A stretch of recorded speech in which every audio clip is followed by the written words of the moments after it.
Hello दोस्तों, कैसे हो आप सभी। उम्मीद है कि सभी ठीक होंगे। तो आज मैं अपना बैग पैक कर रही थी क्योंकि आज मेरा अर्शु जाने वाले हैं अपने होम टाउन हिमाचल में। तो कपड़े मैं कम ही लेके जा रही थी क्योंकि मुझे अर्शु के साथ अकेले ही ट्रैवल करना था बिकॉज़ इसके पापा हमारे साथ नहीं जा रहे थे। तो मैंने सारा सामान पैक करके रख लिया था और उसके बाद मैंने अर्शु के कपड़े, शूज़, डायपर सब निकाल के रख लिया था क्योंकि हमें आज रात को ही निकलना था। फिर मुझे होना था रेडी, तो मैं लग गई थी रेडी होने।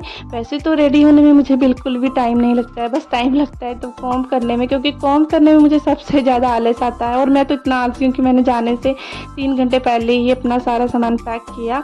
फिर मैं लग गई थी कॉम्ब करने और मैंने बना ली थी पोनी बनाने के बाद मैं आ गई थी किचन में। यहाँ पे मुझे अर्शु के लिए दूध डालना था क्योंकि रात में इसे भूख लगती है, तो मुझे बोतल भी साथ में ही लेके जानी थी। मैंने दूध गैस पे गर्म करने के लिए रख दिया और जैसे ही दूध गर्म हुआ फिर मैंने बोतल में डाल लिया। तो साथ में मैंने खाने की भी कुछ चीज़ें रख ली थी ताकि इसे रात में भूख लगेगी तो मैं इसे दे सकूँगी। उसके बाद मुझे अर्शु को रेडी करना था, तो मैं इसे रेडी करने के लिए लग गई। तो यहाँ पे बच्चों को कपड़े पहनाना इतना मुश्किल काम लगता है ना मुझे, सच में। यहाँ बच्चे इतना नखरे करते हैं कपड़े पहनने के लिए।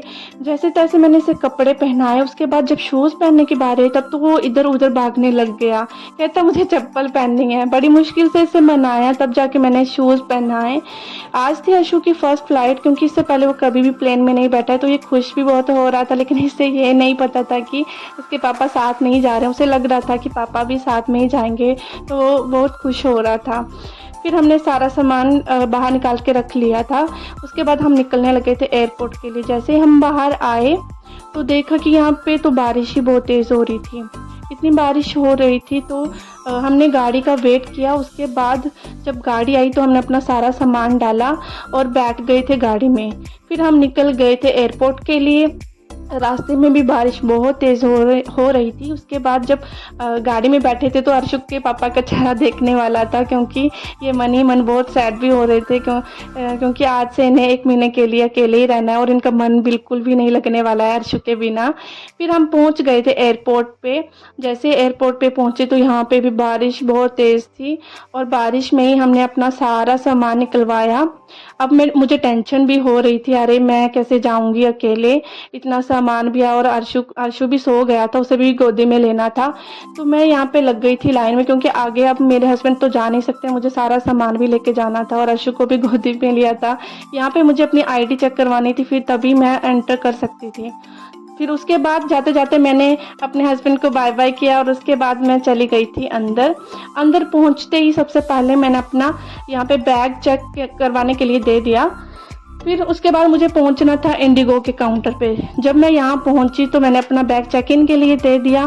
तो यहाँ पे सबसे पहले मेरा बैग उन्होंने सील किया। उसके बाद हमें यहाँ से बोर्डिंग पास भी कलेक्ट करने थे। फिर उन्होंने मुझे मेरा और अर्शु का बोर्डिंग पास दे दिया।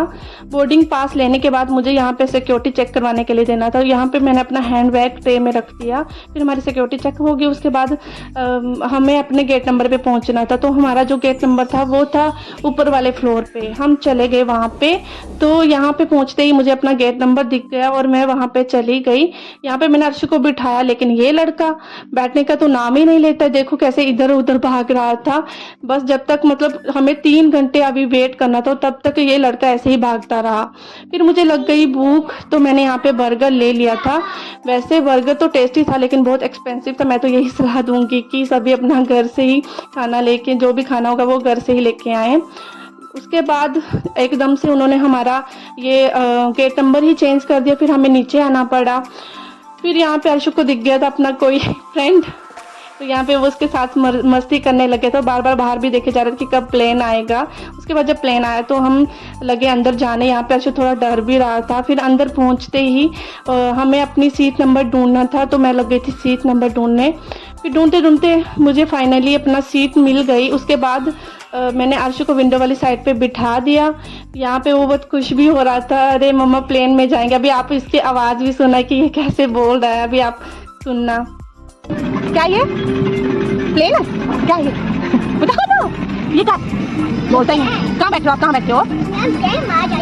प्लेन में जाएंगे आज, प्लेन में जाएंगे।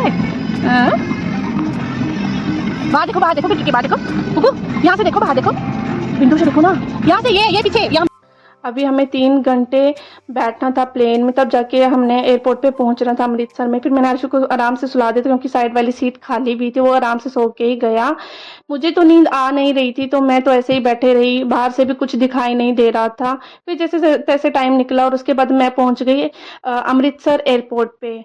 फिर यहाँ पे पहुंचने के बाद मुझे अपना बैग भी लेना था, तो हमने थोड़ा वेट किया और उसके बाद हमने अपना बैग ले लिया और उसके बाद हम निकल गए बाहर वाली साइड। तो बाहर पहुंचते ही यहाँ पे मेरे ससुर जी लेने आए थे, तो यहाँ पे मैं उसको हर्षु को बोल रही थी कि देखो दादाजी हैं, वो देख ही नहीं रहा था, उसको पता ही नहीं चल रहा था। फिर यहाँ पे जब दादा ने उठाया तब जाके उसने पहचाना दादाजी हैं। फिर हम निकल गए घर के लिए। तो मेरा ब्लॉग था आज का यहीं तक का। आई होप कि आपको मेरी वीडियो पसंद आई हो। अगर मेरी वीडियो पसंद आई तो मेरे प्लीज़ मेरी वीडियो को लाइक करें, शेयर करें, कमेंट करें और मेरे चैनल को सब्सक्राइब करें।